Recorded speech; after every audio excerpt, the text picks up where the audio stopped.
Tyler Kroft, the possibility of having him on the field, what would he bring to the offense? What kind of dimension does he add? Well, he's obviously another added threat that you got to worry about in the passing game. His speed, the way he can run routes, the way he catches the football. That's an added plus for us. So happy to have him back running around. In practice, whether he goes Sunday or not, it's really not up to me. But I'm glad he's out with us right now and getting these reps back in and trying to get back in the swing of things. Hey, Josh, one of the things that's really stood out on offense for you guys is the downfield blocking of the backs, tight ends, and receivers. I think 3 of the touchdowns, you had one of those guys leading somebody into the end zone. How important does he make that in practice? That they have to do that. They got to buy into that. Oh, it's extremely important for us. We take pride in what we do. Our receivers know that the run plays, they're not getting the ball, but they're still doing their job and blocking on the field. Everybody wanted to go celebrate with 19 on a little jet sweep yesterday or Sunday, but I was the first one to go get Knox and make sure that he knew that I understood what he did and how crucial he was to that play. So we appreciate those guys. Our guys come out here and they work extremely hard, and the way we practice translates to the way we play in games, and you can see that.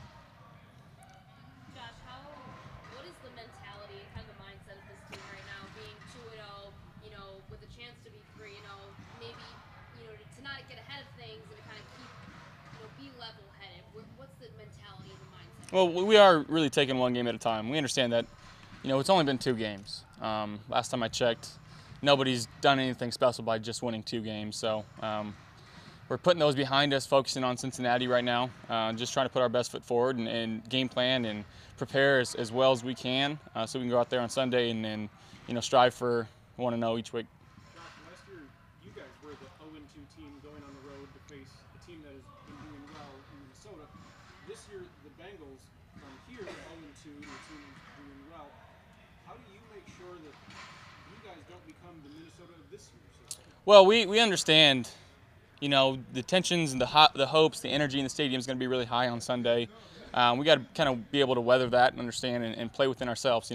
Coach, told us today it's not where we play, it's how we play. We're going to take that, to heart. We're going to game plan. Like I said, our coaches are going to do a good job of game planning.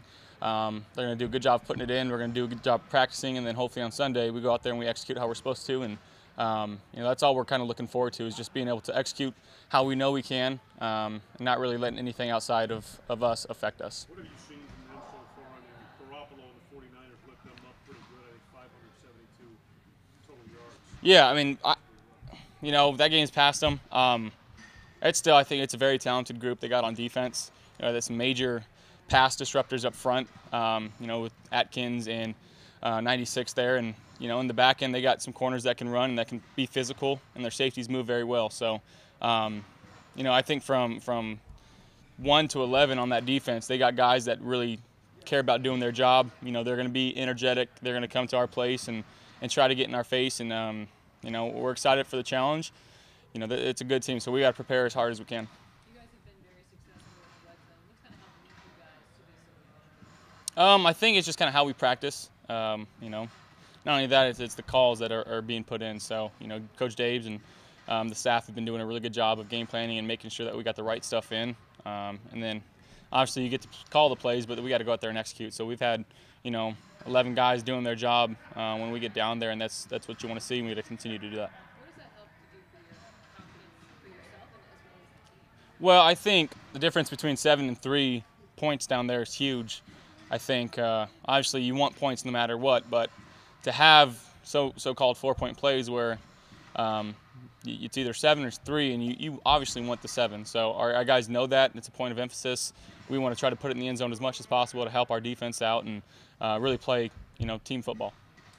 How much love did you get on social media, Twitter, Instagram, whatever, after your one New York team comment after the game that blew up a little bit? Yeah, it was good to see, and I wasn't trying to take a shot at any other team or anything. I was just trying to state a fact, and I think the fans here really enjoyed that, and I like being very logical and speaking facts. So that's kind of what I did. I wasn't trying to upset anybody's feelings or throw shade on anybody else, but just stating a fact. I was going to ask you kind of what your usually ask you questions about plays you make on the field, not a press conference. But what's your is that something he kind of left himself open for that response, I suppose. I mean, why'd you go that route, I guess? It just popped in my head.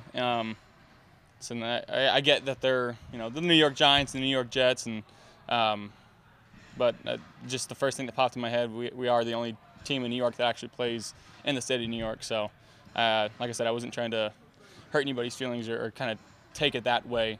Just stating a fact. Were you trying to maybe reinforce that, given the fact you'd just beaten both of them? No, not really. It's just like I said, it's the first thing that popped in my head, and it came out, and now I'm turning my attention to Cincinnati. Do you understand why what Heather asked you about this town reacts to something like that, given the dynamics between one end of the state? For sure. I'll tell you what, I love where I'm at.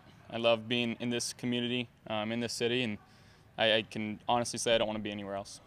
Josh, how much of your early season success in your second year do you attribute to the amount of work that you were able to get on the field in games last season as a rookie? I definitely say I attribute a lot to it. But bringing in guys like DA and Matt, bringing in this offseason a guy like Dorse, guys that have just played the position, that have been in the league for a while, been able to pick their brain and understand how they attack daily life of being a professional quarterback. So I think that's helped out a lot. And then having the support system, with my family and trying to stay level and stay grounded, and just taking one day at a time, trying to be the best quarterback that I can be. How often are there circumstances, plays, game situations that you're in that you remember how they were and how you reacted and how you dealt with them last year as a rookie, and maybe how it's helped you go a different route? I just think the nerves really aren't there. I think I'm very calm in these situations, and I owe that a lot to Coach McDermott and how he's kind of prepared us. The things that we practice, the situations that go on in our practices, starting from OTAs through training camp and even in practices now. He does a really good job of kind of paying attention to what the league's doing, certain situations that have happened, bringing those up and letting the team know how we're going to attack that situation. So he's been doing a really good job on preparing us as a team to do that. And it's fun when you got a coach that really cares about each aspect of the game, and that's one we got right here. That obviously gives you the framework, right, in terms of how you're prepared, but there's something in you about how you rise to the occasion and deal with it. Do you feel a difference? There's no substitute for experience. Yeah. Going from last year to this year, how much of a difference do you feel in-game in those situations? I'd say it's night and day. Coming out here, understanding that, I got 10 other guys on the field with me. And I really enjoy working with these guys. I love each and every one of my teammates, and the trust that we have within each other, I think, is a good thing right now, and it's continuing to go in a positive direction. We got to make sure that we stay focused, stay communicating on that end, and continue to grow relationships, on and off the field, because I definitely think it helps on. There was a concern about the chemistry on the offensive line coming into the season. How do you feel like they've developed in the first 2 weeks? They're extremely well coached with Coach Bobby. They do a great job in practice. They talk a lot. Obviously having Mitch, at center, and how he communicates, and how John and how Q kind of relate everything to our tackles outside.